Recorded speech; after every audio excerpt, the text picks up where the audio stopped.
how to become financially independent. Here's number one. First of all, you got to have the right philosophy. Now, let me give you a couple of philosophies to consider. Here's the first one. It's called the philosophy of the poor. Poor people usually spend their money and invest what's left. That's the philosophy of the poor. Now, here's the philosophy of the rich. Rich people invest their money and spend what's left. And here's the startling answer. It really doesn't matter what the amount is. What's most important is not the amount. What's really important is the philosophy. So I would ask you to adopt this philosophy. And I've got a little formula that I'm going to share with you. Now, what should a child do with $1? Here's one opinion. It's only a child and it's only $1. What difference does it make? Well, in my opinion, it makes all the difference in the world. A person's economic future starts with a child with $1. Somebody says, oh, no, you're only young once. Let him spend it all. Well, when would you hope that would stop? Somebody says, well, wait till he's 50 and broke like me and then he'll learn. Well, no, we don't want to wait that long. So, what should a child do with $1? Here's the simple premise to begin with. Don't spend it all. And if a child wants to spend the whole $1, you got to say, hey, don't spend it all. They'll say, why not? It's my $1. I earned it. You say, I know you earned it, but don't spend it all. They'll still say, why not? Say, let me show you why not. So you put them in your car, take them to the other side of town, and show them where people live that spend the whole $1. Just drive them around. Kids learn best by visual. Just drive around and say, would you like to live here? Kid says, no. Would you like to live like these people live? Kid says, no, no. Then you can't spend the whole $1.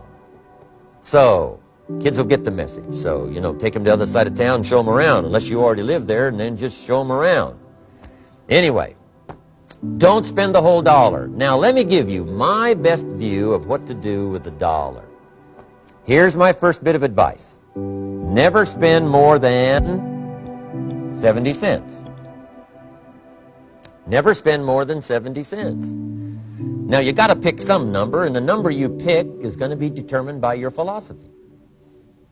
It's going to be determined by what you've been taught or your experience teaching yourself. When I first met my teacher, Mr. Schoaf, I was at about 110% of each dollar. And then I learned a whole better formula for financial independence. Number one, don't spend more than 70 cents. Now, kids say to me, well, okay, what do I do with the other 30 cents? And here's what I teach them.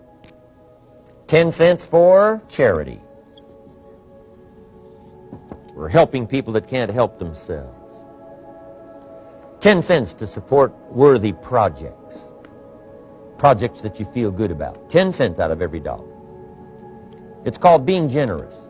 Now, in my opinion, nothing teaches us character better than generosity. No class, no teacher, no book teaches character better than generosity.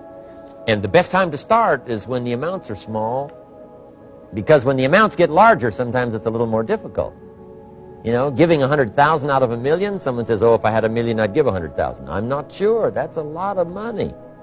So the time to start is when the amounts are small. 10 cents out of the $1. Okay, next 10 cents I call active capital.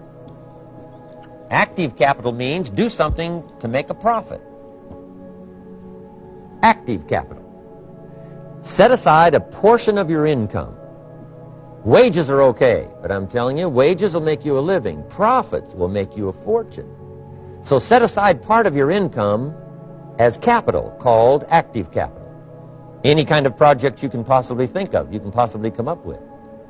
Then you must jot this down if you're taking notes. Profits are better than wages. And then there's no limit to profits, and they can double and triple and quadruple. There's no limit. It's incredible how fast profits can grow. So profits are better than wages. Wages make you a living. Profits make you a fortune. Now, the third 10 cents is vitally important.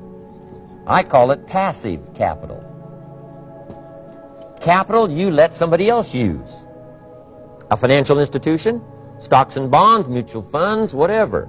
Let someone else use it. You furnish the money. They use it to make a profit, but they pay you for the use of it, called interest. And here's one of the things that'll make you financially independent fairly quickly, and that's called compound interest. And this is how you get it. Letting someone else use a portion of your money, your substance. They show the profit, they pay you interest.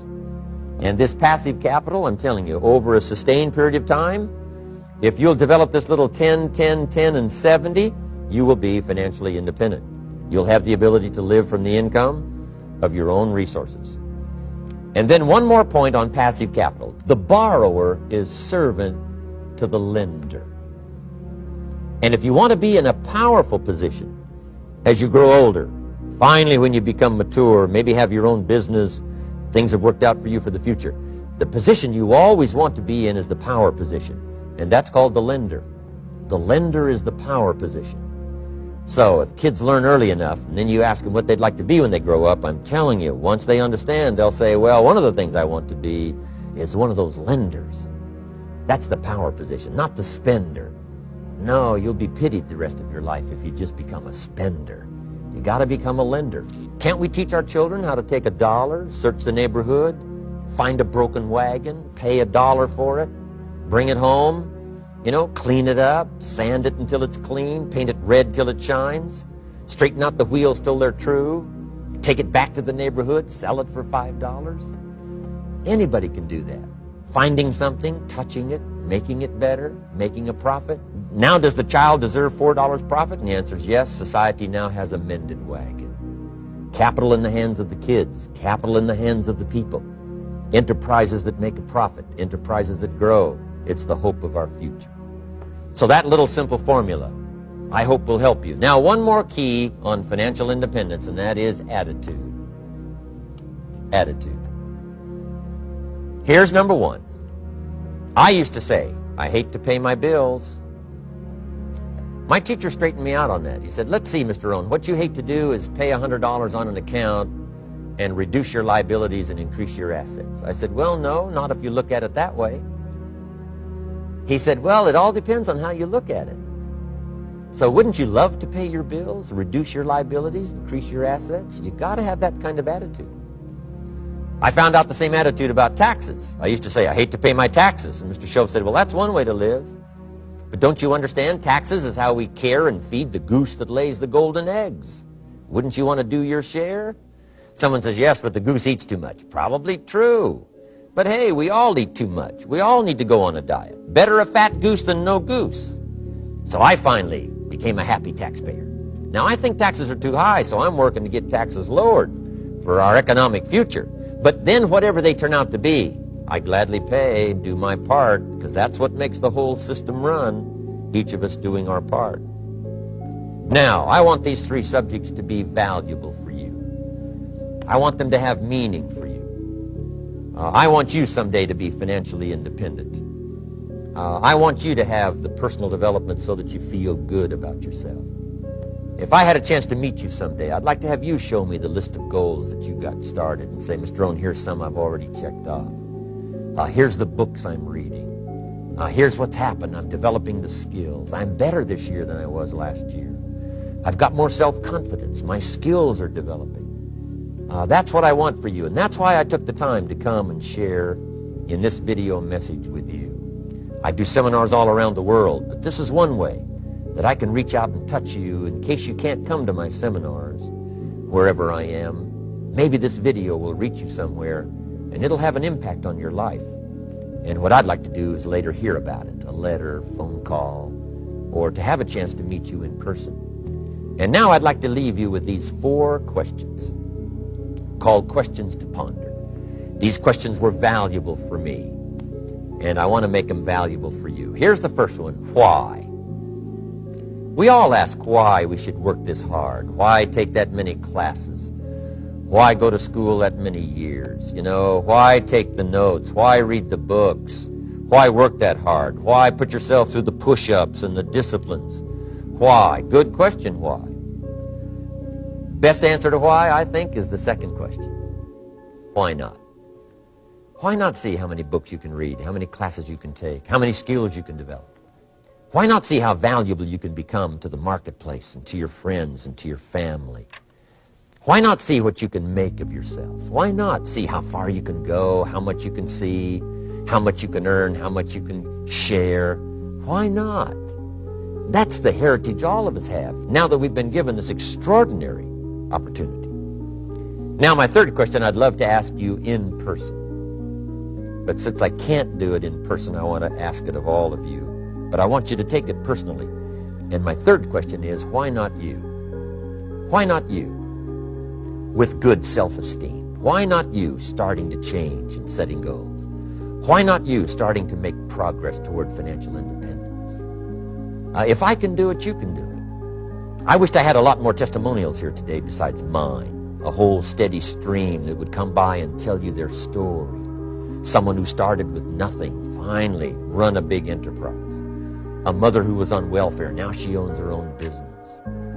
In addition to my story, I wish I had a lot more.